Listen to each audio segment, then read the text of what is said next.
Okay, Steve. When we first started, I soon sort of got the gist of it. I think it's something I try anyway. You know, I do it a lot when I'm walking about and driving. But this what they call it, the field. So I haven't been using. It's just lately, over the last couple of months, that I've started to use it and become interested in it. You know,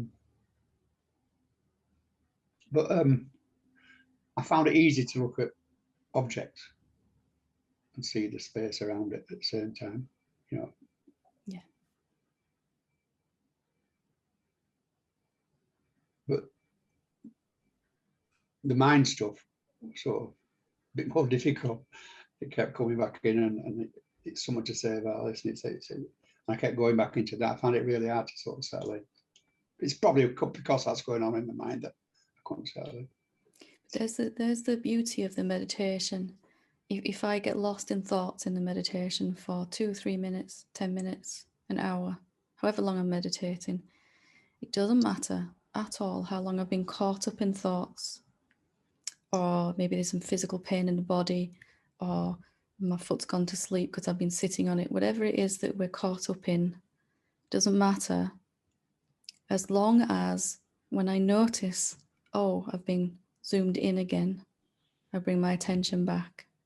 You don't have to fight with attention wandering to phenomena, to thoughts, to mind. It's going to happen, right? Yeah. It's going to happen. It happens over and over again. And it's only an idea that we need to stop that, or that we can even stop that. What if all we can do and all we need to do is bring attention back to the field when we recognize? Everyone says, yeah, but this particular thought or this emotion or something keeps drawing my attention. What do I do about that? Nothing. Just when you notice attention has gone, bring it back. Right. Mind says, yes, but. Yes, but. You know, it can't be that simple. Just going to say that now. Yes, yeah, but. Yeah.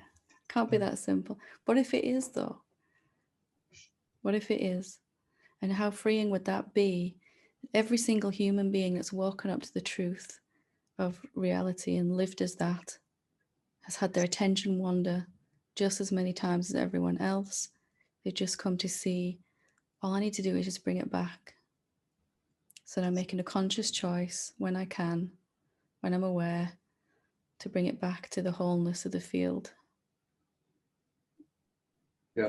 When I sit and sort of meditate or contemplate what's going on, I can get to that point where it doesn't really matter. Does it really matter? Then 2 seconds later, I'm back in this debate or whatever it is that's going on. So when the debate finishes, bring attention back. Yeah. When attention's bored with that debate, what do you do then? That's meditation, you see, not trying to stop the debate, because you can't. You can't even stop attention going to it in the first place. Attention says, oh, this is juicy, let me watch this. It's much more interesting than the field, right? Not very nice. Well, it kind of is fascinated with what's going on in the mind, isn't it? Attention first and foremost. And that's okay. And nobody has ever found a way around that, ever. Except for just consistently bringing attention back to the field. As soon as oh gosh, I was listening to this internal debate going on about my progress or lack thereof in awakening or something, right? Whatever the TV program is that's going on in our heads, you know, why I'm never going to wake up or something. Then you just bring attention back. They're just phenomena. It doesn't matter what they are, those thoughts, really. It's utterly simple. Everyone wants some magic key to get rid of thoughts, and I'm saying just relax about that. Just relax and bring attention back. As soon as you notice, oh, I was doing it again. And it doesn't matter if that point where you notice is an hour later or a second later. again and again and again. Yeah. Yeah. One more time. Your last Is answer. bring you zoom back out one more time, then attention zooms in. That's all. I get that, but you know what I mentioned the other day that someone I had to speak to. I spoke to her yesterday. It went perfectly well. It was sound of the pound. You know, Good. she was right around with it. But I'm going to tell you a story now. She said, well, we're not trying to do that, are we? But it threw me back. There were like 3 or 4 people who were like, I felt under. I was sort of, they were like the teachers, and I never quite made the grade. And there's one of them, I hadn't seen it for 20 years, 15 years. But there's that person, I think. Last time I spoke to him, we all sorts of, I would have logged a do anything they want, but I always felt. So aren't these stuff? Go on. Aren't these just phenomena that your attention has wandered to a human That's body, right. To how that feels inside when you see that human body, to the thoughts about that human body? Say that again, love, please. So these are just phenomena inside the field, content of the field, human body in front of me that I'm talking to.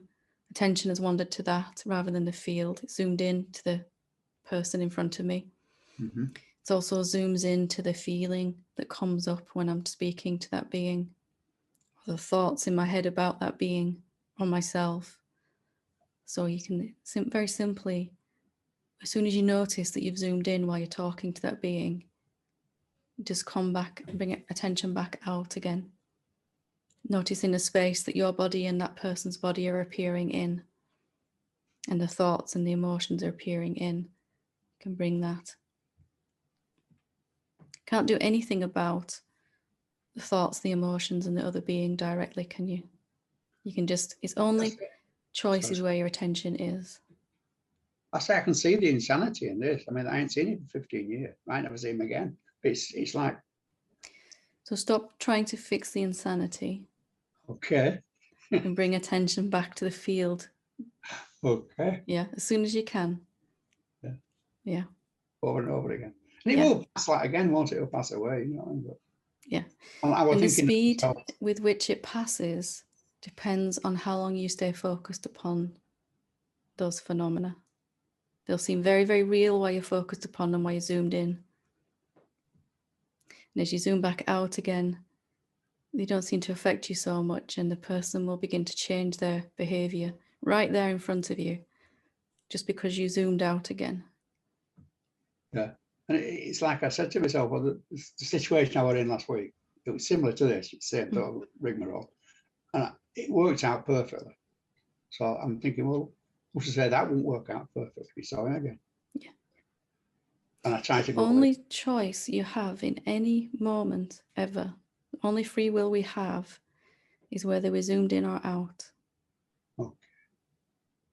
That's the only thing you can do. And if you don't notice you've zoomed in, you can't do anything about it. But your body will tell you start to feel terrible, right? Oh, it's horrible, yeah. It's waiting for me. The moment you start to suffer, I'm zoomed in. Let me zoom back out again. Okay. Yeah, simple enough, isn't it? Try that. It works for everything. Everything. Okay. Good to talk to you. And you.